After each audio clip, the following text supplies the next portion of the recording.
The war had ended in Europe, but the prisoners carried their pride with them.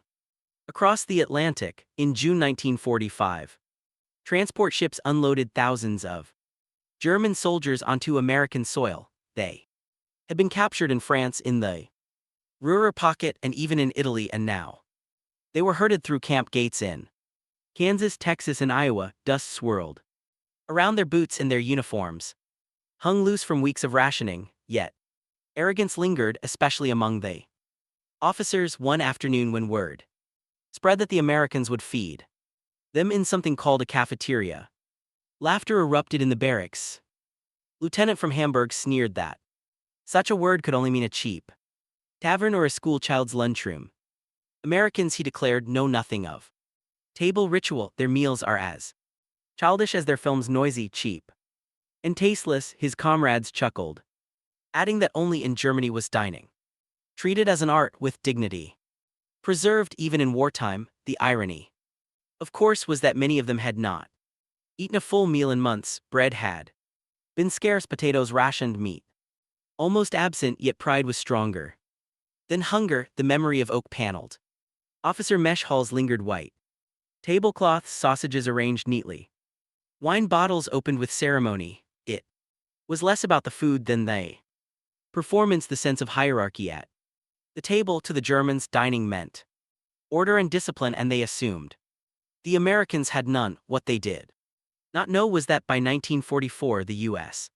Quartermaster Corps had perfected a system that no army in history had ever matched. America could supply not just its soldiers on 3 continents, but also its prisoners. In that single year, American farms produced over 24 billion pounds of meat, and flour mills churned out more than 120 million barrels of wheat. Entire trains thundered across the Midwest carrying milk, vegetables, and sugar. It was not ritual that the Germans would encounter, but scale.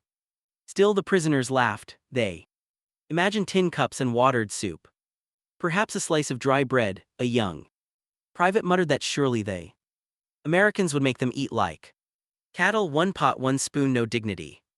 Even hunger could not silence their smugness. They believed America too crude, too brash to understand what a meal should mean, and so the stage was set, sneering prisoners, hollow with hunger yet wrapped in arrogance, about to walk into a place that would shake their confidence more than any battlefield defeat. For behind those cafeteria doors, under bright electric light, was not humiliation, but a revelation that would echo in their memories for decades. If you value stories like this, don't forget to like and subscribe. It helps preserve forgotten chapters of history. And before we continue, share your location and local time in the comments. It reminds us how history connects us across distance and generations. First night in captivity passed with the usual mix of exhaustion and resentment. But as the prisoners awoke, they carried with them a curious pride rooted not in victory but in memory. For what they missed most was not the battlefield, but the ritual of the German table in their minds. Even the simplest military mess hall in Germany carried an air of ceremony. There was order in every gesture. The officers seated first, the folding of hands before eating, the measured serving of sausages and cabbage, sometimes even a small ration of wine if fortune allowed. They remembered the sharp clatter of boots across polished floors, the smell of tobacco curling in the air, and the way silence was enforced until the senior officer lifted his fork. It was more than food, it was hierarchy, discipline, an identity. Even in defeat, these men clung to the belief that German meals were sophisticated, a reflection of a culture superior to the crude, noisy habits they imagined awaited them in America. In the barracks, the conversation circled endlessly. A captain from Bavaria reminded younger men that the Americans think quantity is culture. He insisted that the Germans, even under bombs, had preserved the dignity of dining linen cloths when possible, toast to fallen comrades, rules that made the table an extension of the officer corps. Food in Germany was scarce, but its scarcity gave ritual more meaning to him. The act of eating was not just survival, it was a performance of pride. The younger Prisoners listened, nodding. Some thought of home, of mothers who laid out steaming potatoes on chipped plates, of fathers who sliced bread with deliberate care. These memories carried an aura of superiority, a conviction that Germans had always eaten with more refinement than the Americans ever could. The word cafeteria still tasted foreign in their mouths. They used it mockingly, as if describing a carnival booth. They could not imagine that within hours this pride would falter, that the careful rituals they remembered would crumble before something larger than etiquette. What they did not yet understand was that America's strength was not in ritual, but in abundance; not in hierarchy, but in scale. For the German POWs, this would be the cruelest twist of memory, that the tables they longed for with their rituals and pride would suddenly feel small, almost fragile, when confronted with the bright, roaring, democratic machine of an American cafeteria. And so they waited in line, their stomachs growling, still certain that they knew what it meant to dine with dignity, still unaware that the next door they would pass through was not just a mess hall, but a mirror reflecting the true difference between two worlds. The midday whistle blew across the camp, and the guards called the prisoners to assemble. Rows of weary Germans shuffled forward, boots scuffing against gravel, the sun glaring overhead. They followed the line, expecting some crude feeding trough, perhaps a pot of thin stew ladled into dented tins. Yet as they turned the corner, what awaited them looked nothing like humiliation. The cafeteria doors swung open, and the PS froze. Before them stretched a hall blazing with electric light. Rows of polished tables gleamed beneath fluorescent bulbs, their surfaces spotless, their order precise. Along one side ran the serving line, stainless steel counters reflecting the heat rising from great pans of food. Steam curled upward from trays of beef stew and mashed potatoes, while loaves of bread sat stacked higher than any prisoner had seen since the war began. The sight was cinematic, overwhelming, as if staged to shock men who had lived in shadows. Green beans glistened under lamps, cakes were arranged neatly in rows, pictures of milk and coffee stood ready, waiting to be poured. The air itself carried the warmth of roasted meat and baked sugar. For a moment silence fell among the prisoners, their arrogance faltering under the sheer sensory force of abundance. A young corporal whispered, This is for prisoners." Another soldier, barely 20, blinked rapidly, as though fearing the vision might vanish. Their eyes darted to the guards, half expecting laughter or a trick, but the Americans simply gestured toward the trays, impatient and businesslike, as though this mountain of food was ordinary, nothing remarkable at all.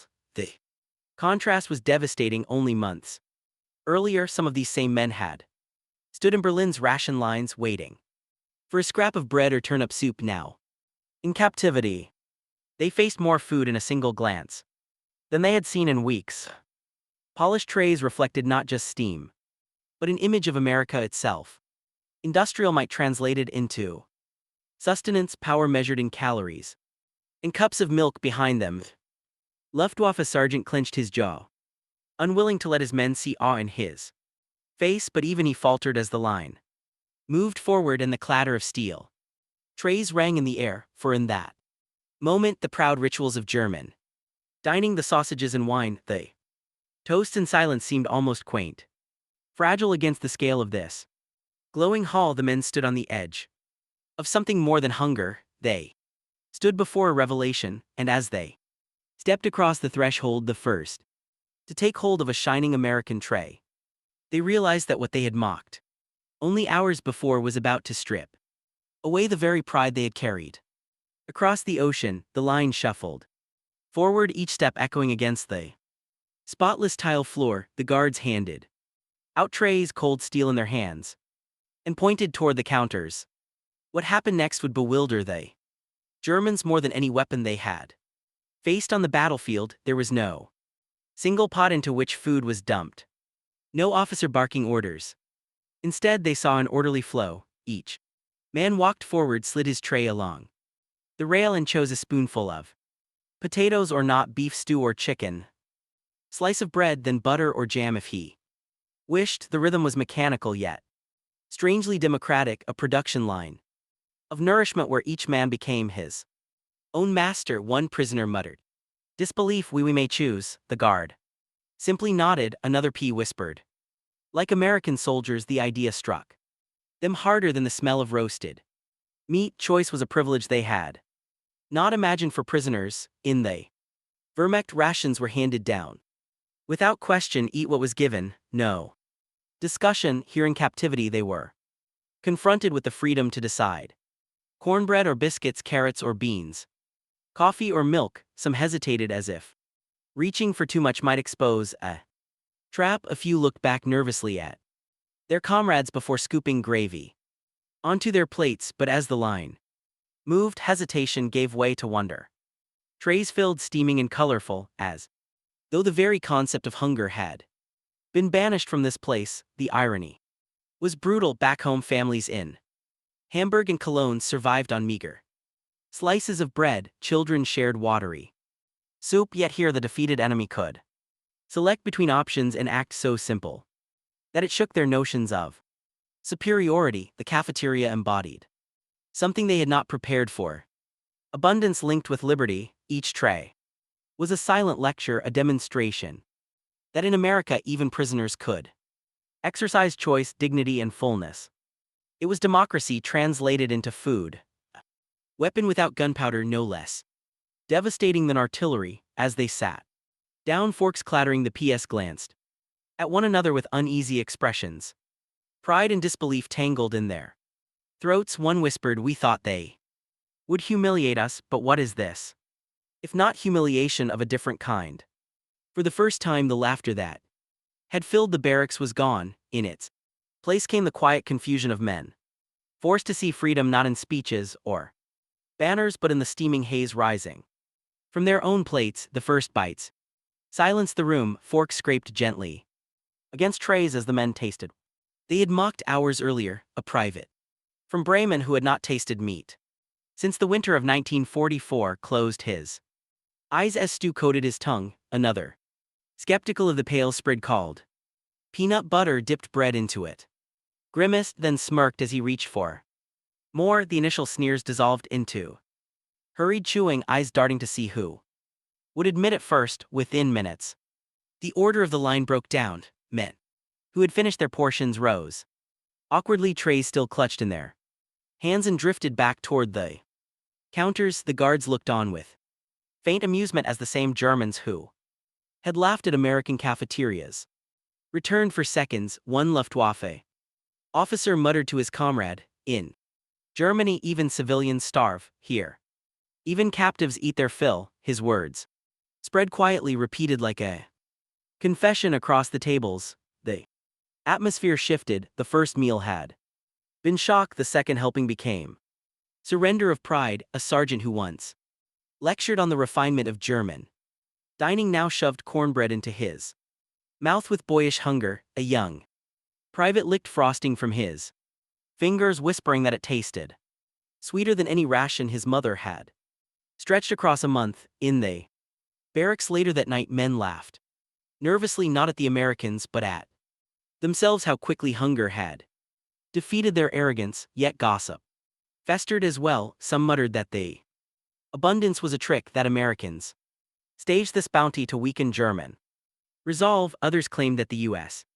wasted food while Europe bled, and that such waste was proof of decadence. But for most, the memory of that first cafeteria meal would not fade, because it filled not just their stomachs but their imagination. What they did not know was that U.S. agriculture had reached unprecedented scale. In 1945 alone, American farms produced over 55 billion quarts of milk, and sugar beet fields stretched across the Midwest like oceans of white. The cafeteria was not a performance, it was the byproduct of a system that dwarfed anything in Europe. To the prisoners, every slice of cake and every glass of milk was proof that the war had been lost long before they surrendered. That night in the barracks, the men argued, was America strong because of its weapons or because of its food? Could an empire built on abundance be beaten by one that glorified discipline? A captain stared at the ceiling in silence, unable to Answer, and here, dear viewer, is where I ask you directly, if you had been one of those men stripped of pride and hunger alike, what would have broken you? First, the enemy's guns or his food? Leave your thoughts in the comments. Because history is not just about armies, it is about the taste that lingers after the battle ends. By the second week, the cafeteria had become routine, but the shock had not faded. Each day, the prisoners filed in trays, clattering steam rising choices, unfolding like a quiet parade of plenty.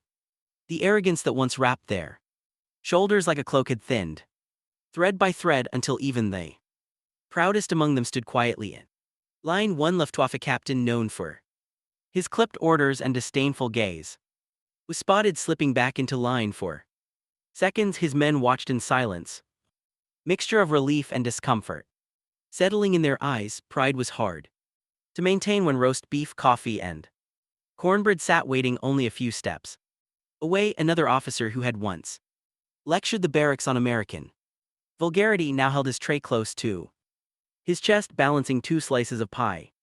With care, nobody mocked him. Hunger had united them more effectively than rank or ideology, but there was another layer to the cafeteria experience that unsettled them even more. Behind the counters stood not just white American cooks, but African American mess workers, and sometimes women in uniform, serving prisoners with a matter-of-fact efficiency. For men who had been fed propaganda about racial hierarchy, the moment was shattering. To be handed food respectfully, silently, by someone whom their Reich ideology had condemned as inferior shook them more deeply than they admitted aloud. Whispers spread in the barracks that night. Some muttered shame, others deflected, claiming it was just America's way. But the silence of the officers told its own story. The cafeteria was not only a place of abundance, but a daily reminder that the world they had believed in order, ritual superiority, was collapsing with every spoonful of stew. Statistic sharpened the humiliation. Each cafeteria could serve thousands of meals within an hour. Conveyor belt efficiency matched with industrial might at Camp Swift in Texas alone. Records show that over 20,000 pounds of flour were baked into bread each week. The numbers were staggering, relentless, undeniable. Where Germany struggled to feed its children, America fed its prisoners as if scarcity did not exist. As the trays clattered and the line moved forward, many PS found themselves lost in thought. What did it mean to be fed so well by an enemy? Was it kindness or domination dressed as mercy? A young corporal admitted in his diary that he feared the food more than the barbed wire because it made him forget his hatred. And so, audience, I pose the question to you: if your captor treated you not with cruelty but with abundance, would your loyalty to your old beliefs hold firm, or would each meal weaken it? Spoonful by spoonful, share your reflections, because in that question lies the hidden weapon of America's cafeterias. Autumn sunlight slanted across the camp when the cafeteria doors opened once more. By now the ritual was familiar: the shuffle of boots, the gleam of trays, the rising steam of food. Yet something deeper had shifted. What began as laughter had turned to awe, then to uneasy acceptance. Now it lingered as memory, being etched into the very marrow of men who had once sworn allegiance to the Reich. A gray-haired officer, once a veteran of the Eastern Front, sat quietly at a corner table. He held his tray as though it were a relic. Before him lay mashed potatoes, green beans, and a slice of chocolate cake. He ate slowly, almost reverently, as if each bite carried the weight of a lesson he could not escape. Later in the barracks, he whispered to a comrade, "They win not only with guns but with their ability to feed even us." We were wrong to laugh. The cafeteria had become a symbol, a theater of abundance. Its very mechanic, steel trays sliding across rails, milk jugs clinking, loaves of bread stacked endlessly, testified to something greater than taste. It was industrial democracy in motion. Machine built not just to fight but to nourish. For the Germans it was impossible to ignore that such power made their once proud rituals of wine and sausages feel like echoes from another century. Stories spread beyond the camp fences. Some prisoners wrote Letters home careful with censorship, hinting that captivity was less brutal. Then feared others remained silent, ashamed that their most haunting memory of war was not gunfire or bombings, but the abundance of an enemy cafeteria. The irony cut deep, the Reich had promised supremacy, but the lesson they carried home was the humiliation of second helpings. Years later, when the war was long past, these memories resurfaced. Old men, now grandfathers, spoke less of battlefields and more of meals. A former soldier told his grandson not of tanks or artillery, but of the day he mocked a cafeteria and then stood in line for seconds. His voice trembled as he described the clatter of trays, the flood of milk, the sweetness of American cornbread. That image, more than the crack of rifles, had revealed the scale of America's true power. And so the story closes not with thunder or fire, but with a quiet, lingering picture. Shining steel tray piled with food under the hard glow of electric light. For the prisoners who once scoffed, it was a weapon stronger than cannon, a lesson carried across oceans and through decades that abundance itself could break the walls of pride more surely than any bomb. History often teaches us through noise, the roar of cannons, the thunder of engines, the shouts of armies in the field, yet sometimes its deepest lessons come quietly in the clatter of trays and the steam of food drifting through a hall. The story of German prisoners who once mocked American cafeterias only to stand humbly in line for second helpings reminds us that power is not always expressed in violence. Sometimes it is revealed in the simple ability to nourish, to sustain, to provide without fear of scarcity. For the men who lived it, cafeteria became a memory sharper than battle. It stripped away layers of pride and revealed how fragile ideology can be when confronted with ordinary abundance. The Reich had promised them supremacy, discipline, and order, but it could not fill their stomachs. America, with its vast fields and tireless factories, offered something their homeland could not: a vision of plenty so vast it extended even to enemies. In late years, when those prisoners returned home, many carried this paradox within them. They had been defeated in war, yet fed in captivity. They had laughed at the thought of eating like children, yet found dignity in choosing their own meals. And in the stillness of old age, when memories of war blurred, it was not always the battlefield they spoke of, but the cafeteria. An old soldier once said that he could still hear the sound of trays sliding along the rail decades after the war had ended. To him it was the echo of a truth he could never forget, that strength is not only measured in weapons but in the quiet, relentless power of a society able to feed even its foes.